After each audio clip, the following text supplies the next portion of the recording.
For 1,000 years, no one vanished from Earth. Then an orc fleet uncovered the secret. The Supreme Sovereign loomed over the planet, a shadow that swallowed the sun. No weapons, no shields, no escape. The mechanical sentinels fell from orbit, their metal bodies burning out against the dark. Blood Kaiser Varrock gripped the rail of his ruined dreadnought and waited for the end of reality. Down on the surface of Terra Nullius, Warden Commander Elias Rook did not reach for a weapon. He reached for a golden switch. For 1,000 years, no one had vanished from Earth territory. The galaxy thought it was a graveyard. It was actually a cage, and the lock had just broken. Rook pushed the switch forward. Space did not fracture, it bloomed. I wish I could tell you this was a simple war story. It isn't. Trust me, you need to hear how this ends. 3 days earlier, the Cromath Ascendancy breached the Terminus system. Varrock stood on his command deck. His fleet of heavy cruisers pushed through the boundary line. The navigation buoys shattered against their armored hulls. He expected a fight. He expected human defense grids and plasma mines. He found empty space.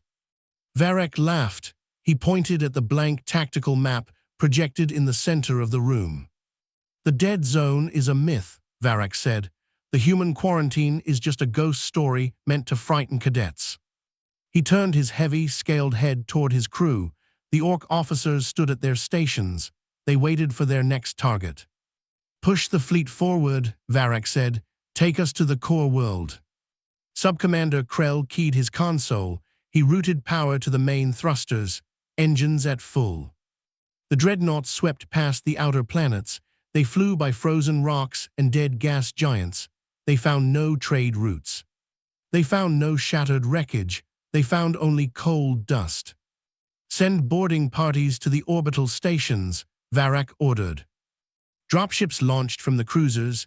They docked with the silent platforms orbiting the inner planet. The soldiers breached the airlocks. They swept the corridors with their rifles raised. They found empty halls. They found no weapons. They found no bodies. The commander of the boarding party reported back. The stations are completely stripped, the voice cracked over the radio. They left nothing behind. Varrock recalled the dropships. The fleet reached the edge of the dark sector beyond the outer planet. The ships came to a stop. Run maximum deep scans on the sector, Varrock ordered. The sensors are getting interference, Krell said. There is a solid wall of static ahead of us. The gravity readings are wrong. Increase the yield, Varrock ordered. Pierce the interference. Krell pushed the levers forward.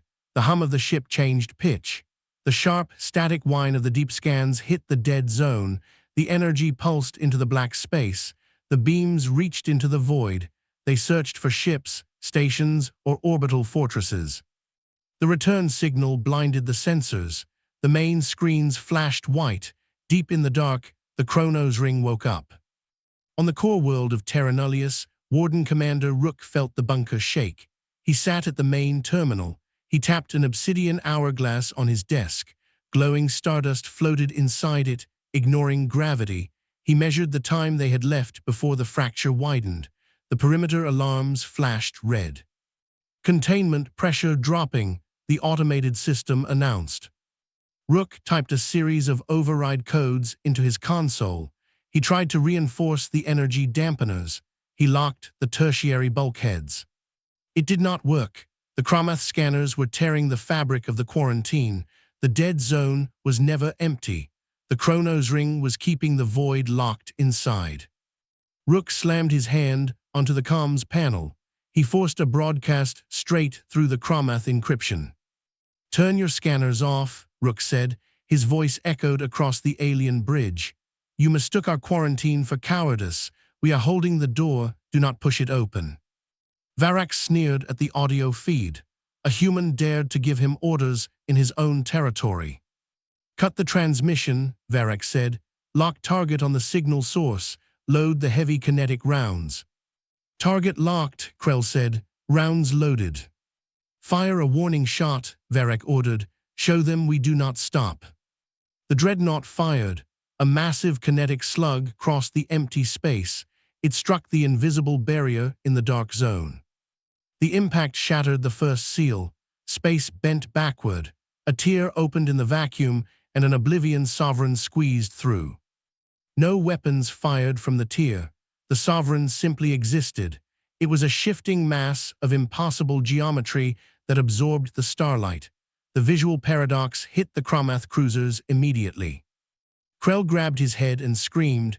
Blood poured from his nose. He collapsed onto the deck. The smell of copper and ozone filled the bridge. Across the fleet, crews hemorrhaged just by looking at the screens. The dreadnought's engines died. The hull groaned under a sudden, crushing weight. Varrock tried to stand. His legs failed him. He pulled himself up by the command chair. He looked at the main display. "Fire the main batteries," Varrock shouted. The gunners did not respond. They lay on the deck, bleeding from their eyes. Varrock dragged himself to the weapons console. He punched the firing sequence himself. The ship shook as the cannons fired. The plasma bolts struck the Sovereign. The energy vanished into the shadow. It did nothing. The Sovereign did not attack. It just floated closer. Its presence broke the rules of physics. Cromath cruisers crashed into each other. Their hulls crumpled like paper. The Sovereign drifted through the wreckage. The metal dissolved into shadow. Varrock slammed his fist on the console. "Launch the fighter wings. Manually override the bay doors." The bay doors ground open. Swarms of fighters shot into the dark. They did not make it far. The moment the pilots saw the Sovereign through their canopies, their minds broke. The fighters spun out of control. They crashed into each other. They slammed into the dreadnoughts. Fire bloomed across the Cromath fleet. In the bunker, Rook typed frantically. He triggered the secondary gravity tethers. Huge rings of force clamped down on the Sovereign. "Hold it," Rook muttered. "Just hold it." The Sovereign shifted. The gravity tethers snapped like string. The feedback surged through the Chronos ring. Sparks showered from Rook's ceiling. He initiated a total vacuum purge in the outer sector. He vented the remaining atmosphere to starve any kinetic shockwaves. The Sovereign did not care. It kept coming. It did not obey the laws of this universe. Rook watched the breach from his bunker. He saw the Cromath fleet dying. He tried to seal the rift manually.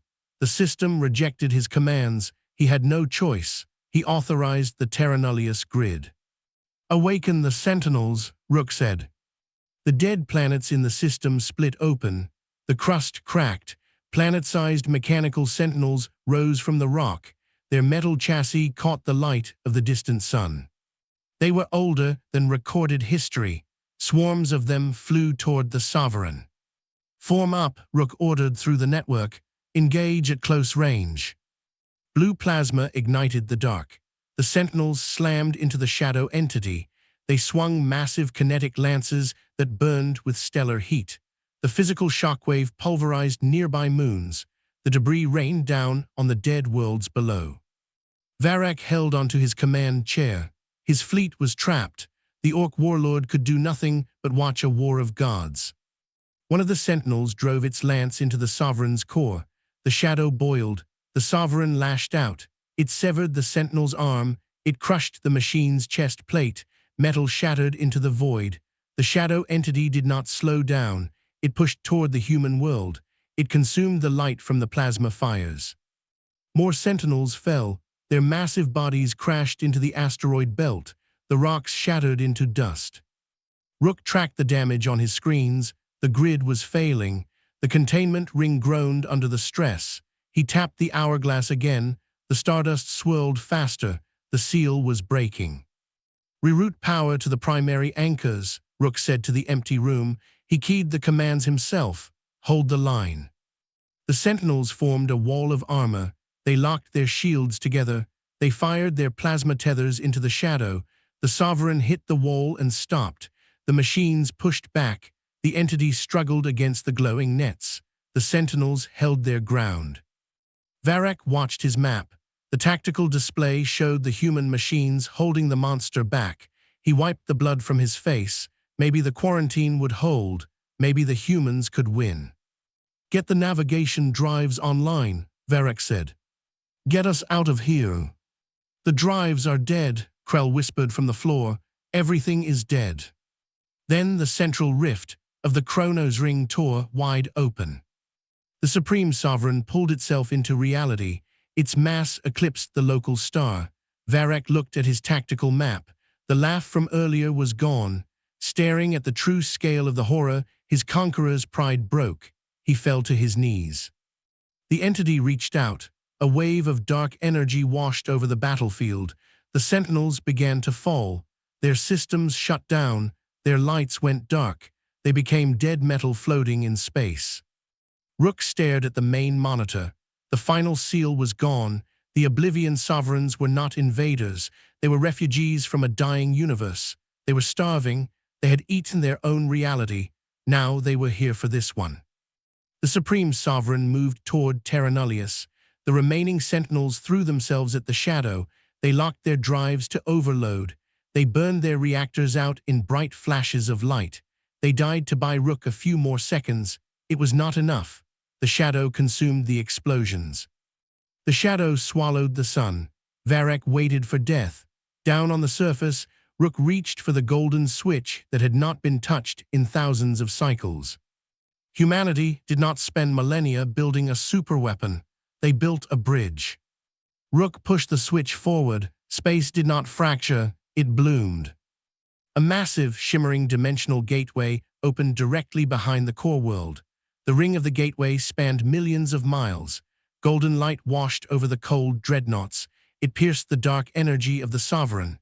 It was a doorway to a virgin, untouched universe.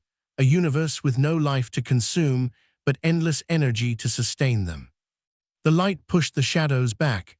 It warmed the metal of the ruined Cromath ships. The Supreme Sovereign halted its attack. The ancient hunger in its form hesitated. It recognized the light. It was an offering of salvation. It was the only thing that could stop a starving god. Rook opened the comms one last time. His voice carried across the dead system, reaching the entity and the Orc fleet alike. "We finished building your sanctuary," Rook whispered. "They did not conquer, they did not burn, they simply built." The shadows retreated. The massive form of the Supreme Sovereign turned slowly. It moved toward the golden light. One by one, the lesser Oblivion Sovereigns followed. They turned away from the human world. They glided past the shattered Cromath fleet. They ignored the bleeding orcs. They slipped through the gateway, abandoning their crusade for a chance at peace. Varrock remained on the floor of his ruined bridge. He trembled.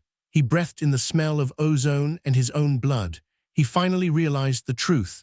Humanity had not spent the last millennia honing a blade. They had carved an escape hatch for their greatest enemy. They had held the door until the house was ready. They had accepted the role of jailers so the galaxy could live. On the desk in the bunker, the obsidian hourglass shattered. The glass cracked down the middle. The glowing stardust spilled across the metal. It did not break out of time. It broke because time no longer mattered. The long watch was over. The last of the shadows crossed the threshold. The golden light flared once. The gateway closed. The system went quiet. Empty space filled the screen.